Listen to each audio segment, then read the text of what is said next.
The first presidential debate of 2024 had the nation shook. He caused the inflation, and it's killing black families. He decimated the economy. And as the Shade Room was there covering it all in Atlanta, this man looking to take out both Biden and Trump at the polls is stepping into the Shade Room. Our numbers are climbing. What are you going to do for black voters? Robert Kennedy Jr., an independent and a TSR exclusive. What he says is about to happen that might really shake up this election. I'm Justin Carter. TSR News starts right now. I just want to first thank you for joining us, and just let's get right into it. I just want your first thoughts about what happened last night. You obviously were hosting your own single debate last night. You know, you had a few 100,000 viewers, and then by the end of the night, you were in the millions. So lots of people's heads turned as the night progressed. You know, I mean, my impression, I think, is many people's impression is that President Biden accomplished the impossible of making Donald Trump look reasonable and kind of desirable on stage last night, simply because of his poor performance. But for me, it was a depressing scenario.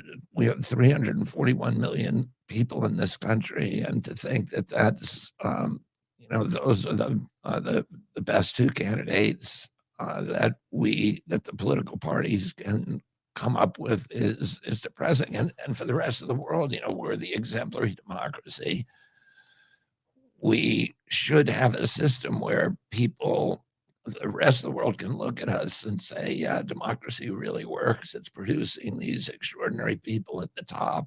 And, you know, the cream is rising and selecting those people to run. But I don't think that's what we saw last night.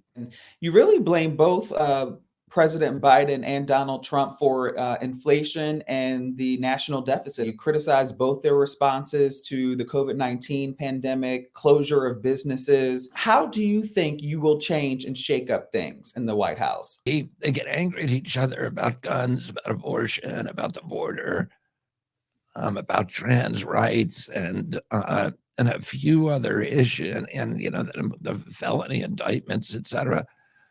But the real issues that are existential for our country are the national debt, which is now $34 trillion. The service on that debt, just paying the interest of that debt, is now larger than our military budget.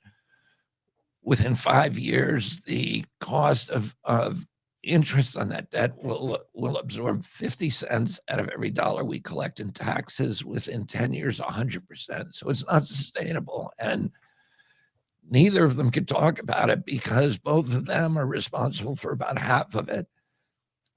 President Trump came into office promising he would balance the budget. Instead, he borrowed more money than all presidents combined since between George Washington and George Bush. $8 trillion in 4 years, and President Biden is on track to even beat that. So we're adding another $1 trillion to the debt every 90 days. It's utterly unsustainable, and it's really insane. And as you pointed out, part of the problem was that the two of them shut down the country for 300 days or 500 days with no scientific citation, no due process, no public hearings. 3.3 million businesses were shut down. 41% of Black-owned businesses will never reopen. Many of those businesses had 3 or 4 generations of sweat equity, of currency in them, and they're gone now. You know, this is just another attack on the Black community. Our kids can't get into homes. Nobody can afford a home anymore. Inflation is now, we're 22% insurance rises for home insurance this year. And neither of them talked about how they're going to solve it. So, that's what I've been talking about winding down the war machine, ending the chronic disease epidemic, which is costing us 5 times our military budget, and particularly affects the Black community. How do you see your policies benefiting the Black community across the board, Black voters? This has been a preoccupation of mine for my entire life. Of course, my family was deeply involved in the civil rights movement during the 1960s and in empowering Black communities. After that, my father started Bedford-Stuyvesant Restoration, which was the first community development corporation to try to bring commerce and business back to Bed-Stuy by creating the first empowerment zone in this country. And when my father was killed in 1968, I took his place on the board. And I've worked at Bed-Stuy for 40 years today, and I've watched what's happened when we ended the food desert there by bringing Pathmark into that neighborhood. We're seeing an attack on Black banks in this country, their absorption with the much larger bank. There's only 25 Black banks left, and the Black banks are critical. They protect the Black community. Their savings and loans during the 2008 crisis, when all the white banks were selling these mushroom mortgages into the Black community, the Black banks weren't doing that. They protected the Black community, and it's critical. If you don't have capital going to a community, you're going to have crime.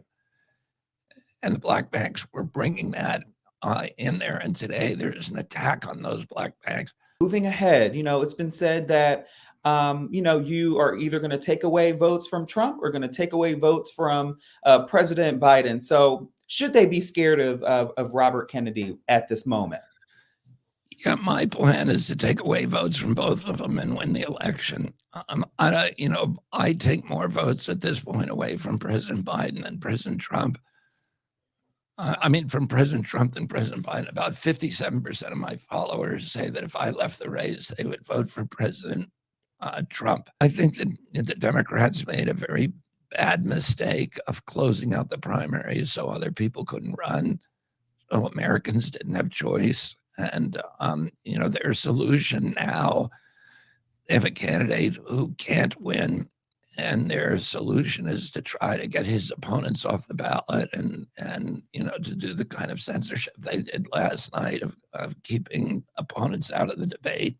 But, where our numbers are climbing, and I'm very hopeful that they will continue to climb through November. Who won last night on that CNN debate stage? President Trump won.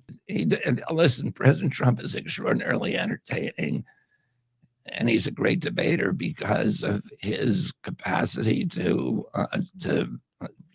make up facts and to be unfettered by either reality or criticism.